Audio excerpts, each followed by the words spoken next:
Mumbai city এফসির মরশুমের শেষ পথে এসে একজন বিদেশি খেলোয়াড়কে সাইন করালো।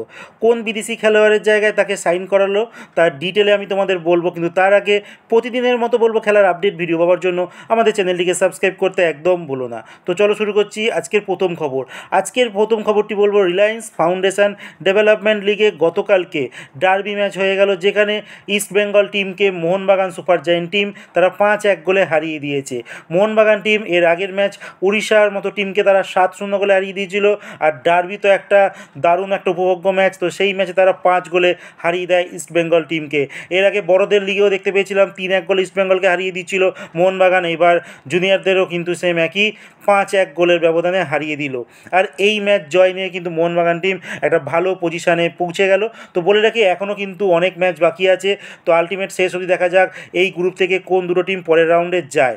আর বলে রাখি ইস্ট বেঙ্গলের গোলকিপার যিনি ছিলেন রনিত, তিনি 5টা গোল খাওয়ার পর তিনি ভেঙে পড়েন এবং মাঠ থেকে অনেক আজেবাজে শব্দ ভেসে আসে। তারপর মোহনবাগানের কোচ তিনি তাকে সামলান, এবং অব্র মণ্ডলও ছিল একটা সময় যিনি ইস্ট বেঙ্গলে খেলে গিয়েছিলেন, আর এই অব্র মণ্ডলও কিন্তু একটা সময় 5-3 যখন এই ম্যাচটিতে মোহনবাগান টিম জিতেছিলেন, তো ইস্ট বেঙ্গলের গোলরক্ষকের কিন্তু জায়গায় তিনি ছিলেন, তো তিনি সেই পরিস্থিতিটা জানেন, তো তিনিও রনিতকে সেই অভিজ্ঞতাটা বোঝান। তো দেখা যাক এরপরে রনিত কতটা কামব্যাক করতে পারে এই 5 গোল খাওয়ার পর। তো এবার বলবো দলবদলের খবর। তো দলবদলের খবরে আমি যেটা বলবো, জিতেশ্বর সিং তার সঙ্গে কিন্তু কন্ট্রাক্ট এক্সটেনশন করে নিচ্ছে চেন্নাইন এফসি। তো চেন্নাইন এফসি এই প্লেয়ারটিকে কিন্তু আগের মরশুমে সাইন করিয়েছিলেন, তো এই প্লেয়ারটির পারফরমেন্সে তারা হয়তো অনেকটাই খুশি, তো তার উপরেই নির্ভর করে তাকে এই বছরের কন্ট্রাক্ট এক্সটেন্ড করে নিয়েছে।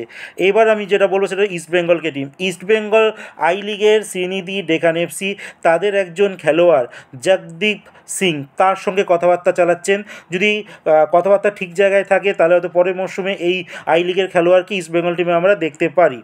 এছাড়াও এফসি গোয়া তাদের মোহাম্মদ নেমিল বলে একজন খেলোয়াড় আছে, তার কন্ট্রাক্ট এই বছরই শেষ হয়ে গেছে, আর লাস্ট দিন তার জন্মদিন গেছে, তো সেই জন্মদিনই তাকে উপহার দিয়েছে 3 বছরের কন্ট্রাক্ট এক্সটেনশানের। তো এরপরে যে খবরটি বলবো, ওয়ার্ল্ড কাপ কোয়ালিফায়ারের ম্যাচ রয়েছে 22 তারিখে ইন্ডিয়া ভার্সেস আফগানিস্তান। ইন্ডিয়ার এই ম্যাচটি অ্যাওয়ে ম্যাচ, আর এই ম্যাচটি কোথায় তোমরা দেখতে পারবে, তো তার জন্য বলে রাখি ফ্যান কোড যে অ্যাপস আছে সেখানে তোমরা লাইভ ম্যাচটি দেখতে পারবে, বাট টিভির ব্যাপারে মানে কোন চ্যানেলে দেখানো হবে তার ব্যাপারে কিন্তু এখনও কোনো খবর আসেনি, বাট ধরে রাখো মোটামুটি স্পোর্টস 18 চ্যানেলে হয়তো দেখানো হতে পারে, বাট টিভি চ্যানেলটা কিন্তু এখনও কোনো কিছু কনফার্ম হয়নি। এরপর দল বদলের আরেকটি খবর দেবো, তোমরা স্ক্রিনে দেখতে পাচ্ছ মুর্তজা ফল, আর তিনি জানো যে উড়িষ্যা এফসির ডিফেন্সের একজন স্তম্ভ। এই খেলোয়াড়টি পরের মরশুমে উড়িষ্যাতে আর থাকছেন না, তিনি অন্য কোনো ক্লাবে যাওয়ার পরিকল্পনা নিয়েছেন।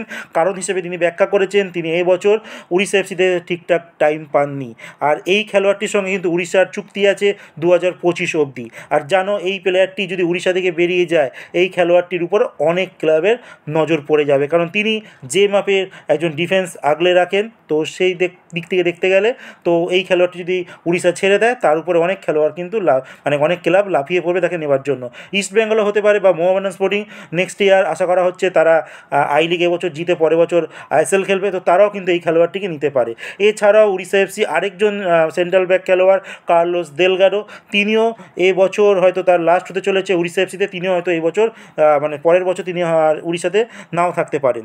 লাস্ট খবরটি বলবো মুম্বাই সিটি এফসি ইকার গোয়ারেক্সেনা যেন চোট পেয়েছে, তার জায়গায় একজন ফরেনারকে সাইন করিয়েছেন। তিনি স্লোভেনিয়ার একজন খেলোয়াড় যার নাম জ্যাকুব ভোস্তুস, 30 বছর বয়সে এই খেলোয়াড়। তো বলে রাখি এই খেলোয়াড়টি যা স্ট্যাটস দেখলাম খুব একটা আহামরি নয়, বাট মাঝ মরশুম যেন শেষ হয়ে গেছে, মরশুম প্রায় শেষের দিকে, এই মুহূর্তে ভালো প্লেয়ার পাওয়াও মুশকিল। তো এই মুহূর্তে এই খেলোয়াড়টিকে জাকুব ভোস্তুসকে সাইন করেছে স্লোভেনিয়ার একজন খেলোয়াড়। তো দেখা যাক কী হয়, কারণ জানো অনেক খেলোয়াড় স্ট্যাট ভালো থাকে না, বাট ইন্ডিয়াতে এসে তারা ভালোই খেলে, আর কিছু খেলোয়াড় স্ট্যাট হয়তো খুব ভালো থাকে কিন্তু ইন্ডিয়াতে এসে তারা খেলতে পারে না। তো দেখা যাক এই সাইনটা কতটা ভালো হয় মুম্বাই সিটি এফসির জন্য।